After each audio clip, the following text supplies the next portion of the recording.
ورحمة الله وبركاته. إن الحمد لله نحمده ونستعينه ونستغفره ونعوذ بالله من شرور أنفسنا ومن سيئات أعمالنا. من يهده الله فلا مضل له ومن يضلله فلا هادي له. أشهد أن لا إله إلا الله وحده لا شريك له وأشهد أن محمدا عبده ورسوله. أما بعد فإن خير الحديث كتاب الله وخير الهدي هدي محمد صلى الله عليه وسلم وشر الأمور محدثاتها وكل محدثة بدعة وكل بدعة ضلالة وكل ضلالة في النار. يا أيها الذين آمنوا اتقوا الله حق تقاته ولا تموتن إلا وأنتم مسلمون. يا أيها الناس اتقوا ربكم الذي خلقكم من نفس واحدة وخلق منها زوجها وبث منهما رجالا كثيرا ونساء واتقوا الله الذي تساءلون به والأرحام إن الله كان عليكم رقيبا. قال الله جل وعلا في محكم تنزيله أعوذ بالله من الشيطان الرجيم وما أمروا إلا ليعبدوا الله مخلصين له الدين. وقال النبي صلى الله عليه وسلم إن الله لا ينظر إلى صوركم وأموالكم ولكن ينظر إلى قلوبكم وأعمالكم.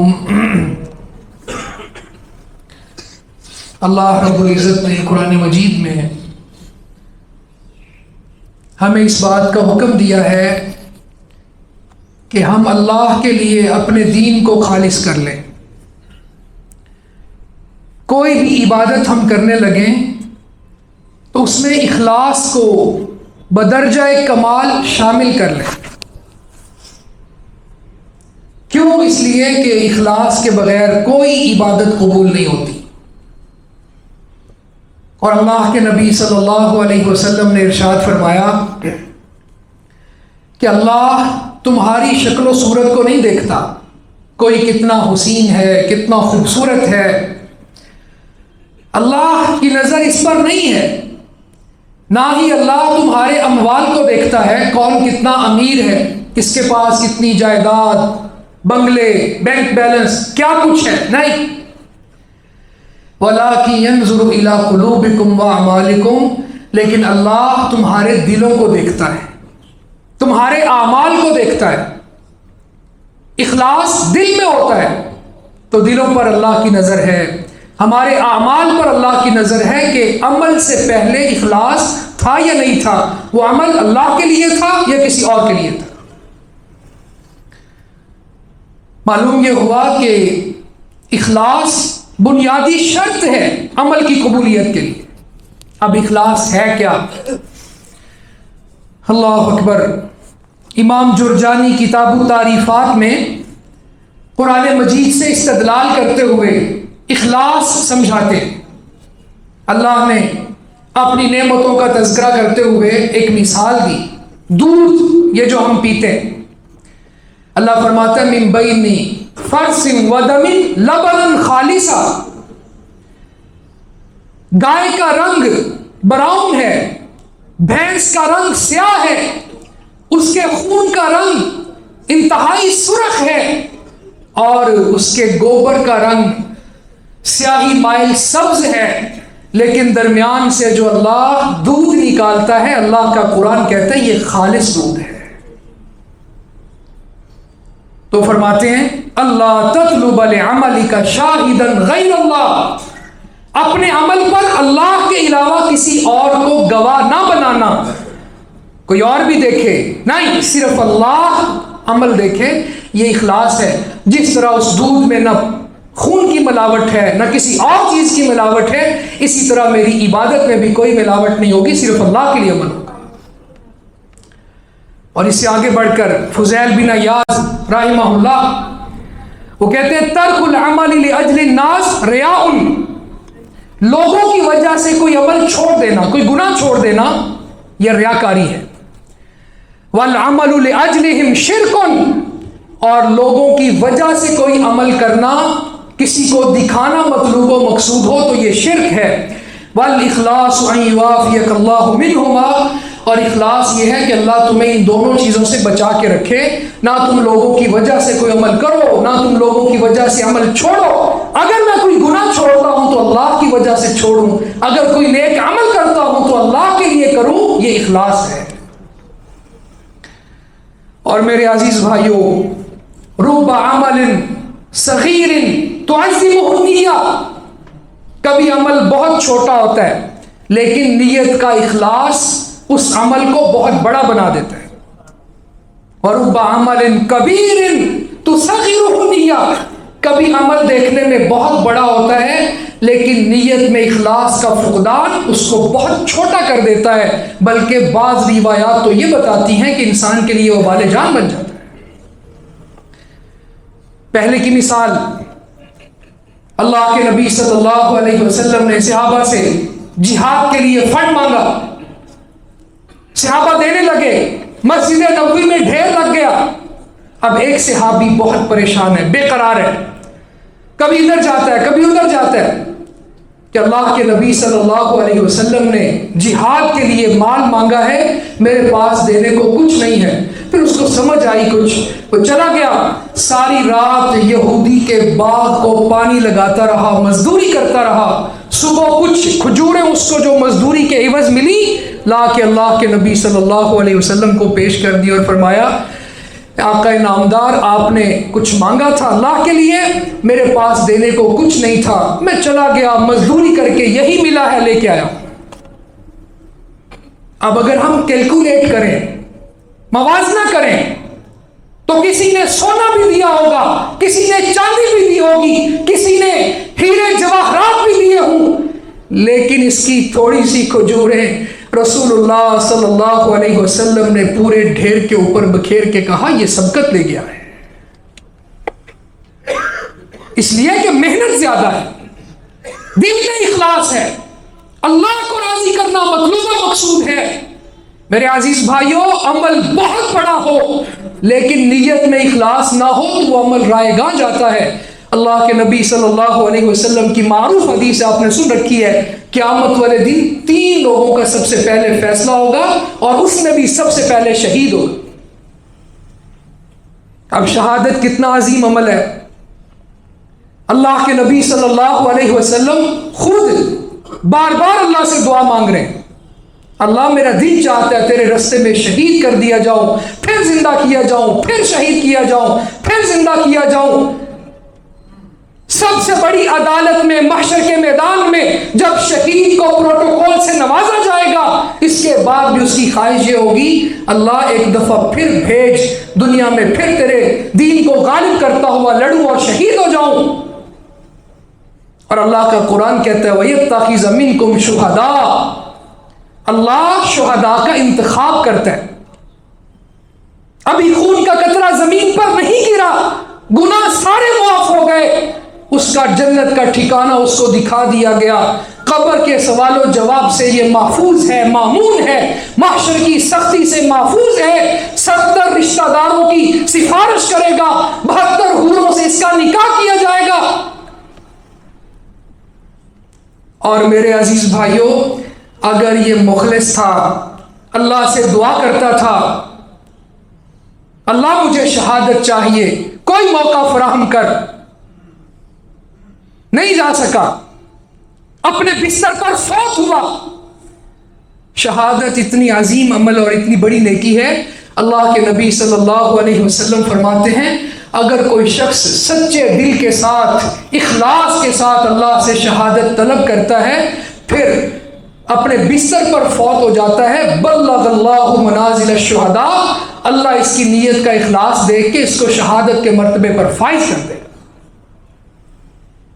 اور اگر اخلاص نہ ہوا، واقعتاً جا کے سینے پہ گولی کھائی، تیر لگا، تلوار کے زخم کھائے، اللہ کے نبی صلی اللہ علیہ وسلم فرماتے ہیں اللہ تعالیٰ علی رؤوس الخلائق سب کے سامنے اس کو بلائے گا اور کہے گا، اپنی نعمت کا ادراک کروا کے پوچھے گا کیا کر کے آئے؟ وہ کہے گا اللہ تیری زمین پر تیرے دین کو غالب کرنے کے لیے لڑتا رہا۔ اللہ فرمائیں گے کذبتا، تو جھوٹ بولتا ہے۔ اللہ اکبر، اللہ اس کو کہیں گے تو جھوٹ بولتا ہے، تو اس لیے لڑتا تھا تاکہ یقال جری، یہ کہا جائے کہ یہ بڑا جری تھا، یہ بڑا بہادر تھا، تیرے نام کے ترانے ریلیز ہو، تیرے نام کا ڈنکا بجے، تجھے کوئی تمغہ دیا جائے، ہاں یہ ہو گیا، آج میرے پاس کچھ نہیں ہے کیونکہ یہ عمل اخلاص سے خالی ہے، اس کو اٹھا کے آگ میں پھینک دیا جائے۔ اور دوسرا شخص عالم، میرے عزیزوں علم کی اتنی فضیلت ہے کہ انسان دنگ رہ جاتا ہے۔ اللہ کے نبی صلی اللہ علیہ وسلم نے فرمایا عالم کی عابد پر ایسی ہی فضیلت ہے جس طرح تم سب میں میری فضیلت ہے۔ اور اللہ کا قرآن کہتا ہے جاننے والا نہ جاننے والا کبھی برابر نہیں ہو سکتے۔ دنیا میں سب سے بہترین انسان یہ ہے، یہ فزکس پڑھانے والا ہے، یہ کیمسٹری کا پروفیسر ہے، یہ بایو میڈیکل انجینئرنگ پڑھاتا ہے، یہ فلاں علم پڑھاتا ہے، اور ایک شخص اللہ کی کتاب پڑھاتا ہے۔ صحیح بخاری کی روایت کے مطابق خیرکم من تعلم القرآن وعلمہ، سب سے بہترین وہ ہے جو قرآن سیکھتا ہے اور سکھاتا ہے۔ اللہ اس کو بلائے گا، نعمتوں کا ادراک کروائے گا، کیا کر کے آیا؟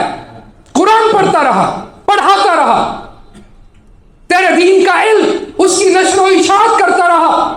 اللہ کہیں گے کذبتا، تو جھوٹ بول کے آئے۔ اگر یہی عمل اخلاص کے ساتھ ہوتا، فضیلتیں ہی فضیلتیں تھی، انبیاء کا ساتھ، انبیاء کے ورثاء، اور اخلاص سے خالی ہے تو اللہ قبول نہیں کر رہے۔ تو یہ اس لیے کرتا رہا تاکہ تیرے نام کے اشتہارات چھپیں، تیرے نام کے ڈنکے بجیں، لوگ کہیں تو بہت بڑا قاری ہے، آج کچھ نہیں ہے۔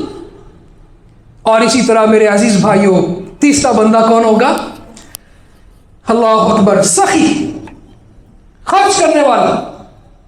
اس کو بھی اللہ اسی پیٹرن پہ بلائیں گے، بلا کے کہیں گے اپنی نعمتوں کا ادراک کروا کے کیا کر کے آیا؟ اللہ جہاں ضرورت تھی خرچ کرتا تھا، فقراء پر، مساکین پر، یتامہ پر، بیوگان پر، غلبہ اسلام کے لیے، مسجدوں پر، مدرسوں پر۔ اللہ تعالیٰ کہیں گے تو جھوٹ بولتا ہے، تو اس لیے خرچ نہیں کرتا تھا کہ میں راضی ہو جاؤں، تو اس لیے خرچ کرتا تھا کہ تجھے جواد کہا جائے، سخی کہا جائے۔ وہ ہو گیا، تیرا ٹائٹل تھا دنیا میں، لوگوں نے کہہ لیا، تجھے یہ نعرہ سننے کو مل گیا، آج میرے پاس کچھ نہیں ہے، اس کو اٹھایا جائے گا اور جہنم میں پھینک دیا جائے گا، الیاذ باللہ۔ تو میرے عزیز بھائیوں اس حدیث سے سمجھ کے آئی کہ عمل کے لیے اخلاص بہت ضروری ہے، اور اگر اخلاص ہوگا نا، اللہ اکبر، تو انسان دنیا میں کسی بڑی مصیبت میں پھنسا ہو، اللہ تعالیٰ وہاں سے نکلنے کا راستہ دے دیں گے اگر اخلاص۔ میرے عزیز بھائیوں ہم دنیا میں کہتے ہیں فلاں تیرے ساتھ مخلص ہے، فلاں تیرے ساتھ مخلص نہیں ہے، کیا مانا؟ کہ تیری عدم موجودگی میں تیری عزت کا دفاع کرتا ہے، یہ تیرے ساتھ مخلص ہے۔ شوہر کے ساتھ بیوی مخلص ہے، بیوی کے ساتھ شوہر مخلص ہے، کیا مانا؟ اس کی عدم موجودگی میں اپنی عزت کی حفاظت کرتی ہے، اور اس کے مال میں، اس کی اولاد میں اس کی اجازت کے بغیر کوئی تصرف نہیں کرتی، اس کو چیٹ نہیں کرتی۔ تو اگر بندہ تنہا بیٹھا ہو اور تنہائی میں اگر گناہ کا موقع ملے اور کوئی دیکھ نہیں رہا، بندہ گناہ میں انوالو ہو جائے، اس میں اخلاص ہوگا؟ یہ اللہ کے ساتھ مخلص ہے؟ اللہ نے تو شیطان سے کہا تھا نا، جب شیطان اکڑ گیا اور کہنے لگا میں ورغلاؤں گا، چاروں اطراف سے آؤں گا، صراط مستقیم کے دروازے پہ بیٹھ کے ان کو پھسلاؤں گا، تو اللہ تعالیٰ نے کہا تھا ہاں تو اپنا کام کرتا رہنا، لیکن جو میرا مخلص بندہ ہوگا وہ تیرے جال میں نہیں پھنسے گا۔ تنہائی ہے، آئسولیشن ہے، کوئی دیکھ نہیں رہا، صرف اللہ دیکھ رہا ہے، یا اس کے وہ دو فرشتے میرے ساتھ ہیں کرامن کاتبین جو ہر چیز لکھتے ہیں، نوٹ کرتے ہیں، جن کو اللہ نے دلوں پر ایکسس دی ہوئی ہے، جو میری نیکیاں، نیکیوں کے ارادے وہ سب جانتے ہیں۔ لیکن یہ گناہ میں انوالو ہے، یہ اللہ کے ساتھ مخلص نہیں ہے۔ اور اگر تنہائی میں گناہ کا موقع ملے، کوئی دیکھنے والا نہ ہو، قانون کی گرفت میں آنے کا اندیشہ نہ ہو، دو چیزیں ہی ہیں نا جو انسان کو گناہ کرنے سے روکتی ہیں، کہ یہ گناہ پبلش نہ ہو جائے، لوگ نہ دیکھ لیں، کسی کو پتہ نہ چل جائے، یہاں یہ خدشہ بھی نہ ہو۔ اور دوسرا خدشہ یہ ہوتا ہے قانون پکڑ لے گا، قانون کی گرفت میں آؤں گا تو دنیا میں سزا مل جائے گی۔ اور میرے عزیز بھائیوں، نوجوانوں، یوسف علیہ السلام سے اخلاص سیکھو۔ جب عزیز مصر کی بیوی نے زنا کی دعوت دی تھی، یہ دونوں خدشے ہی نہیں تھے، کوئی دیکھ بھی نہیں رہا، کہاں کنعان، کہاں مصر، نہ کوئی فیملی ممبر ہے، نہ کوئی علاقے کا بندہ ہے کہ بےعزتی ہوگی، سختی ہوگی، ذلت ہوگی، نہیں۔ اور قانون کے گھر سے دعوت ہے تو قانون کی گرفت میں کیسے آ سکتا ہے؟ اس وقت کہا معاذ اللہ، اللہ کی پناہ، انہ ربی احسن مثواہ، وہ میرا رب ہے، اس نے مجھے رہنے کے لیے اچھی جگہ دی ہے، میرے لائق نہیں ہے کہ میں اللہ کی زمین پر اللہ کی بغاوت کروں۔ تو یہ اخلاص انسان کو گناہوں سے روکتا ہے۔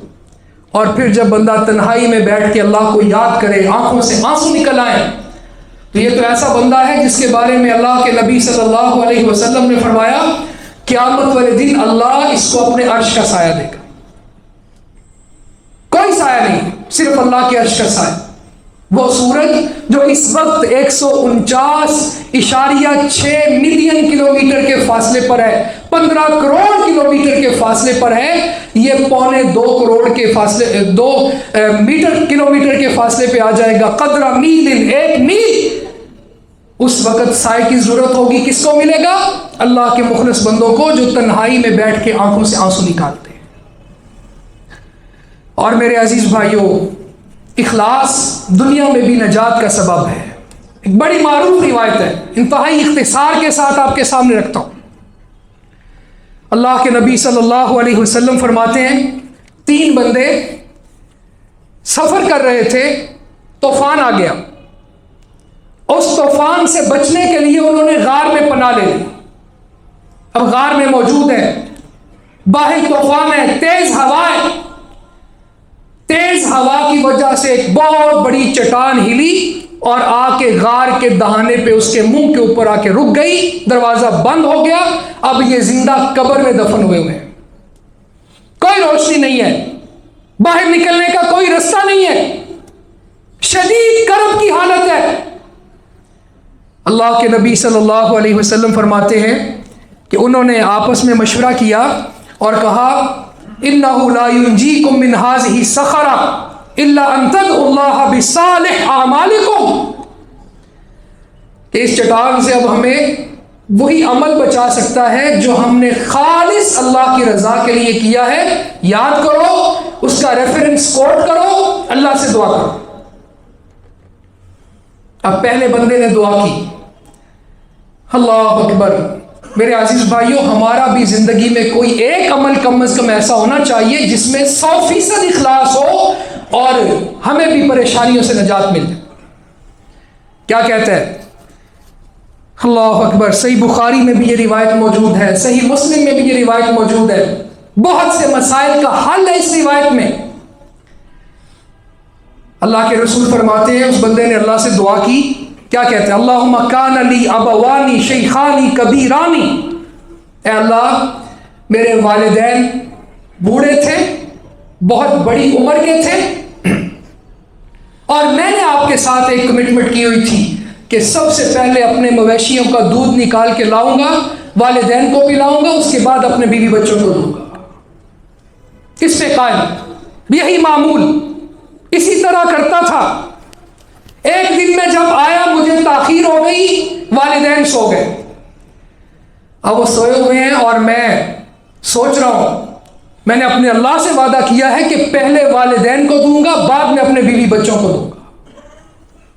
میرے عزیز بھائیوں، والدین کو کئی ماہ خرچہ نہ بھیجنے والوں، پیسے نہ دینے والوں اور یہ ایکسکیوز کرنے والوں کہ خرچے پورے نہیں ہوتے، میرے بیوی بچوں کا زیادہ حق ہے، اس حدیث سے سیکھو۔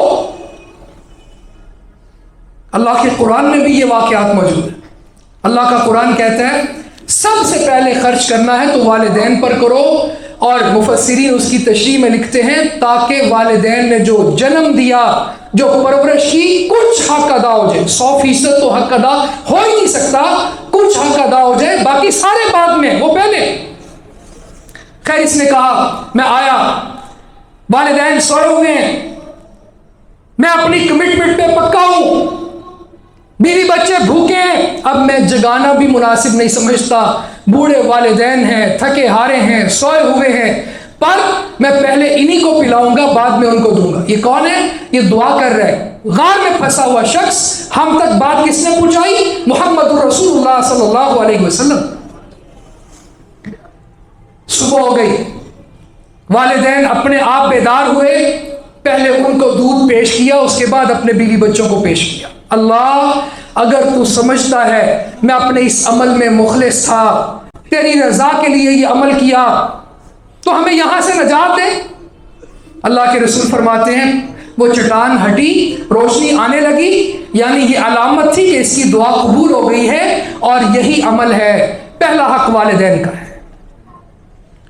پھر دوسرے نے ہاتھ اٹھائے، اس نے کہا اللہ اکبر، اے اللہ، اللہم کانت لی بنت عم کانت احب الناس الی، میرے چچا کی بیٹی تھی اور لوگوں میں سے سب سے زیادہ مجھے وہ پسند تھی، میں اس کو جسمانی خواہش پوری کرنے کے لیے ابھارتا رہا، وہ منع کرتی رہی۔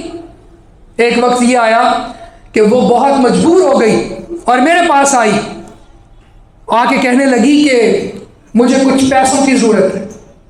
میں پہلے ہی حرص و ہوس کا پجاری، شیطان نے میرے اوپر قبضہ کیا ہوا، غلبہ کیا ہوا۔ کہتا ہے اللہ، جب وہ آئی میں نے اس کو دینار دیے اور ساتھ میں شرط لگا دی کہ تو میری خواہش پوری کرے گی۔ وہ مان گئی، مجبوری سے فائدہ اٹھانا چاہا۔ پھر کہتا ہے جب وہ موقع آیا نا، میں اس کے قریب ہوا، حتی اذا قدرت علیہا، جب میں اس پر قدرت پا چکا، پیسے دے چکا، وہ اپنا آپ میرے حوالے کر چکی، اس وقت اس نے یہ کہا لا احل لک ان تفض الخاتم الا بحقہ، اللہ کے بندے تجھے ڈر نہیں آتا؟ اگر تو نے کوئی اس طرح کی کام یا بات کرنی ہے تو اللہ نے نکاح کا طریقہ بھی تو رکھا ہے نا، اس کو اختیار کیوں نہیں کرتا؟ کہتا اس نے مجھے ڈرایا، اس اللہ کی بندی نے مجھے زمین پر غیرت دلائی، فقمت عنہا، میں وہاں سے اٹھا اور چلا گیا۔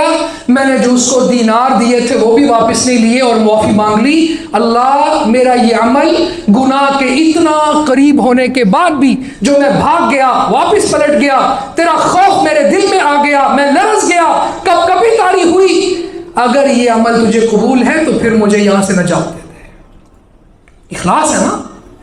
تنہائی میں اگر گناہ کا موقع ملا، نہیں کیا، اللہ سے مخلص تھا، اور اس اخلاص کو ریفرنس کے طور پر اللہ کے سامنے پیش کر رہے ہیں۔ اور اللہ کے رسول فرماتے ہیں چٹان اور ہٹی، دعا کی قبولیت کا اثر واضح نظر آیا، پر ابھی جا نہیں سکتے تھے، کیوں؟ تیسرے کی دعا باقی تھی۔ اس نے بھی اپنے اخلاص والے ایک عمل کا حوالہ دیا۔ یہ مسجد مارکیٹ میں ہے، اللہ اکبر، میرے بزنس مین بھائی، کاروبار کرنے والے، ان کے لیے یہاں پہ سبق۔ کہتے اللہ میں نے کوئی کام کروانا تھا، کافی سارے مزدور ہائر کیے، ان مزدوروں کو میں نے مزدوری طے کر لی، سب کو دے دی، ایک بندے نے لینے سے انکار کر دیا اور ایسی چھوڑ کے چلا گیا۔ کہتا کم ہے، میں نے اس مزدوری کو انویسٹ کر دیا، کسی کاروبار میں لگا دیا، یعنی کوئی بکری خرید لی، اس نے آگے اور بکریاں پیدا ہوئیں، اور چلتے چلتے ایک بہت بڑا ریوٹ بن گیا۔ اللہ نے اتنی برکت ڈالی کہ مجھے چرواہے رکھنے پڑے، اس کے لیے، اس کی انویسٹمنٹ کو میں نے آگے لگایا اور پھر اس میں اللہ نے برکت ڈالی، کافی سارا مال ہو گیا۔ کہتے اللہ ایک دن وہ آ گیا، کافی عرصے کے بعد آ کے کہنے لگا اللہ کے بندے یاد کر، ایک دفعہ تو نے مجھے مزدوری کے لیے بلایا تھا، حقیر سی مزدوری تھی، میں چھوڑ کے چلا گیا، اب مجھے بڑی ضرورت ہے، اگر مجھے وہ بھی مل جائے تو میرا بڑا کام ہو جائے۔ کہتے اللہ میں نے اسے کہا کہ یہ تم دیکھ رہے ہو، یہ مویشی، یہ چرواہے، یہ سب خادم، یہ سارا کچھ تیرا ہے۔ ایسا آج کل کون کرتا ہے؟ وہی کرتا ہے جس کے دل میں اخلاص ہے، جو اللہ کو جواب دینا چاہتا ہے کہ میں جاؤں گا، اللہ میرا مجھ سے سوال کرے گا، میرے پاس کوئی جواب ہو۔ تو کہتے ہیں اللہ جب میں نے یہ کہا نا یہ سارا کچھ تیرا ہے، اس نے کہا مذاق کرتے ہو؟ مذاق نہ کرو۔ کہا میں مذاق نہیں کر رہا، تمہاری اس حقیر سی اجرت کو میں نے یہاں بزنس میں انویسٹ کر دیا، اللہ نے برکت ڈال دی، اب یہ سب کچھ تیرا ہے۔ کہتے ہیں اللہ وہ سارا ہی لے کے چلا گیا، اس نے سب کچھ لے گیا، کوئی ایک جانور بھی نہیں چھوڑا۔ اگر میں نے یہ کام تیری رضا کے لیے کیا ہے، اس میں اگر تجھے اخلاص کی جھلک نظر آتی ہے، میرے سامنے صرف تو تھا، تجھے دکھانا مطلوب و مقصود تھا، اللہ اگر یہ عمل تجھے پسند ہے تو ہمیں یہاں سے نجات دے دے۔ اللہ کے رسول فرماتے ہیں فَافْرُجْ عَنَّا مَا نَحْنُ فِيهِ فَانْفَرَجَتِ الصَّخْرَةُ فَخَرَجُوا يَمْشُونَ، چٹان ہٹی، جس مصیبت میں تھے وہ مصیبت ختم ہوئی، باہر نکلے، اپنے گھر کی راہ لی۔ میں نے کہا یہ صحیح بخاری میں بھی ہے، صحیح مسلم میں بھی ہے۔ میرے عزیز بھائیوں، مخلص بندہ اگر دنیا میں کبھی پھنس جائے، اللہ تعالیٰ اس کو ضائع نہیں کرتے، اخلاص اس کو نجات دیتے۔ اور اکرمہ، اس کے اسلام لانے کا واقعہ وہ بھی حدیث میں موجود ہے۔ کشتی پر سوار ہوئے، کشتی ہچکولے کھانے لگی، ملاح نے کہا یہاں لات، منات، عزا، حبل یہ کام نہیں آئیں گے، اگر پکارنا ہے تو ایک اللہ کو پکارو، محمد الرسول اللہ صلی اللہ علیہ وسلم کے رب کو پکارو، اخلاص ہی یہاں نجات دے سکتا ہے۔ وہ حدیث کے لفظ ہیں کہ اخلاص ہی نجات دے گا۔ انہوں نے آگے سے یہ کہا کہ اگر پانیوں میں اخلاص نجات دیتا ہے تو پھر خشکیوں پر بھی نجات یہی دے گا، لا الہ الا اللہ پڑھا اور مسلمان ہو گئے۔ لا الہ الا اللہ یہ کلمہ اخلاص ہے۔ اللہ کے نبی صلی اللہ علیہ وسلم صبح بھی دعا پڑھتے، شام کو بھی دعا پڑھتے کہ اللہ میں نے فطرت اسلام پر صبح کی اور کلمہ اخلاص پر صبح کی، لا الہ الا اللہ یہ کلمہ اخلاص۔ تو میرے عزیز بھائیوں، لا الہ الا اللہ کا معنی کیا ہے؟ اللہ کے سوا کوئی الہ نہیں، کوئی معبود نہیں۔ پھر جب اتنی زیادہ عبادت کی اقسام ہیں، ان میں سے کوئی ایک قسم اللہ کے علاوہ کسی اور کے سامنے رکھتا ہوں تو یہ کیا ہو گیا؟ شرک۔ لا الہ الا اللہ کے تقاضوں میں سے ایک یہ ہے کہ اللہ کی جو صفات رسول اللہ نے بتائی یا اللہ نے بتا دی وہ اللہ کے ساتھ خاص ہیں۔ اگر میں نے ان صفات کو اٹھا کے اللہ کے علاوہ کسی اور کو دے دیا تو یہ اخلاص نہیں ہے، یہ شرک ہے۔ اس کی مثال کیا ہے؟ یہ بھی سمجھ لو میرے عزیز بھائیوں، بہت سے گمراہ کرنے والے اسکالرز اس طرح کی بات کرتے ہیں۔ اب اللہ کی ایک صفت ہے جو اللہ نے قرآن مجید میں اپنے ساتھ خاص کی ہے کہ وہ علام الغیوب ہے۔ آسمانوں میں کیا ہے اس کو پتا، زمینوں میں کیا ہے اس کو پتا، آسمان اور زمین کے درمیان کیا ہے سب کچھ وہ جانتا ہے۔ اس کے علاوہ کلمہ حصر کے ساتھ، کلمہ استثناء کے ساتھ اللہ رب العزت نے قرآن مجید میں یہ عقیدہ، یہ اپنا وصف بیان کیا ہے کہ اللہ کے سوا ساری کائنات کو جاننے والا کوئی نہیں۔ اب اگر کوئی یہ کہے گا شیخ عبد القادر جیلانی کے ہاتھ پہ ساری کائنات ایسی ہے جیسے رائی کا دانہ، یہ کلمہ اخلاص کے منافی بات ہے، توحید پر ضرب ہے، یہ شرک ہے۔ اللہ کے وصف کو کسی اور میں تلاش کرنا یا کسی اور میں غلو کرتے ہوئے اس کو سونپ دینا، میرے عزیز بھائیوں نہیں۔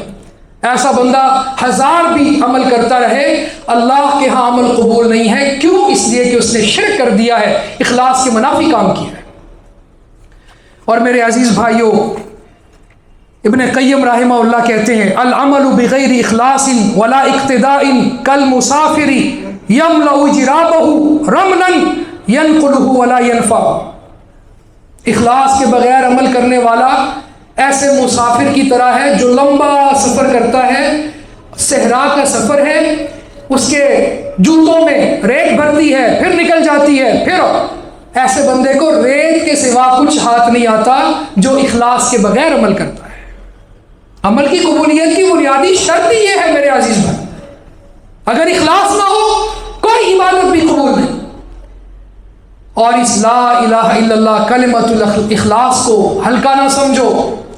موسیٰ علیہ السلام نے ایک دفعہ اللہ سے کہا اللہ مجھے کوئی ذکر سکھاؤ، کوئی ایسا جملہ بتاؤ جس کے ذریعے میں تجھے پکارا کروں. تو اللہ تعالیٰ نے فرمایا موسیٰ قل لا الہ الا اللہ، لا الہ الا اللہ پڑھو. موسیٰ علیہ السلام نے اس کو ہلکا سمجھا اور کہا کہ اے اللہ سارے تیرے بندے لا الہ الا اللہ پڑھتے ہیں، یعنی کوئی نایاب ذکر چاہتے تھے. موسیٰ علیہ السلام کوئی ایسا ذکر جو باقی مخلوق نہ کرتی ہو وہ چاہتے تھے. تو اللہ تعالیٰ نے فرمایا موسیٰ اگر یہ 7 زمینیں 7 آسمان ان میں جو کچھ ہے میرے سوا ایک پلڑے میں ڈال دیا جائے، لا الہ الا اللہ دوسرے پلڑے میں ڈال دیا جائے تو لا الہ الا اللہ بھاری ہوگا. کیوں؟ اس لیے کہ یہ کلمہ اخلاص ہے، ہر معبود کی نفی ہے. لات منات عزا حبل، اگر کوئی انبیاء کو اللہ کے مقابلے میں کھڑا کرے ان کی نفی، اگر اولیاء کو اللہ کا درجہ دے دے ان کی نفی. لا الہ الا اللہ میں یہ. اور نوح علیہ السلام جب اس دنیا سے جانے لگے، ایک بیٹا تو ان کا کافر تھا، باقی بیٹوں کو جمع کیا اور نصیحت کرنے لگے تمہیں 2 باتوں کا حکم دیتا ہوں. ایک بات فرمایا لا الہ الا اللہ کا حکم دیتا ہوں، لا الہ الا اللہ، اور ساتھ اس کی تشریح بھی کی. یاد رکھنا اگر 7 زمینیں 7 آسمان ان میں جو کچھ ہے وہ ترازو کے ایک پلڑے میں ڈال دیا جائے، لا الہ الا اللہ دوسرے پلڑے میں ڈال دیا جائے تو یہ بھاری ہوگا. اور فرمایا اگر یہ 7 زمینیں 7 آسمان ایک گول دائرے کی شکل میں ہوں، لا الہ الا اللہ کی ضرب ان پہ لگائی جائے تو یہ سب پاش پاش ہو جائے. اس کلمے میں اتنی طاقت.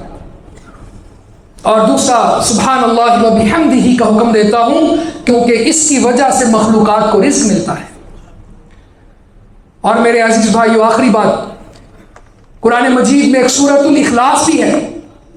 قل هو اللہ احد، دیکھنے میں بہت چھوٹی ہے، فضیلت میں بہت بڑی ہے، اس لیے کہ اس میں اخلاص کی دعوت ہے. اللہ کے علاوہ باقی سب کی نفی ہے. میرا کوئی بھی عمل ہوگا اللہ کے لیے ہوگا، اور میرا یہ تصور ہونا چاہیے اللہ اکیلا ہے، نہ اس کی کوئی اولاد ہے نہ وہ کسی کی اولاد ہے. اس کی کوئی اولاد نہیں ہے. یہ رد ہے عیسائیوں کا جنہوں نے کہا عیسیٰ علیہ السلام اللہ کا بیٹا ہے. اس میں رد ہے یہودیوں کا جنہوں نے کہا عزیر علیہ السلام اللہ کے بیٹے ہیں. اس میں رد ہے مشرکین مکہ کا جنہوں نے کہا فرشتے اللہ کی بیٹیاں ہیں. اس میں رد ہے مشرکین بر صغیر کا جنہوں نے کہا محمد الرسول اللہ صلی اللہ علیہ وسلم نور من نور اللہ ہیں، اللہ کے نور کا پارٹیکل ہے، حصہ ہے. سورۃ الاخلاص منع کرتی ہے نہیں، لم یلد ولم یولد، نہ اس کی کوئی اولاد ہے نہ وہ کسی کی اولاد ہے. ہاں فرشتے نور سے بنے، اللہ کے نور سے نہیں بنے. کیوں؟ اس کا ہم پلہ کوئی نہیں، اس کا ہمسر کوئی نہیں. تو میرے عزیز بھائیو یہ وہ صورت ہے جس کے بارے میں اللہ کے نبی صلی اللہ علیہ وسلم نے صحابہ سے کہا کیا تم اس بات سے عاجز آگے ہو کہ ایک رات میں 10 پارے پڑھو؟ صحابہ نے کہا اللہ کے رسول کیسے ممکن ہے 10 پارے؟ فرمایا سورۃ الاخلاص پڑھ لو، یہ 10 پاروں کے برابر ہے. 3 دفعہ سورۃ الاخلاص پڑھتا ہے جو توحید کا اقرار کرتا ہے، اس کو پورا قرآن پڑھنے کا اعزازی ثواب ملتا ہے. اللہ تعالی ہمیں بھی یہ ثواب عطا فرمائے. وما علینا الا البلاغ المبین.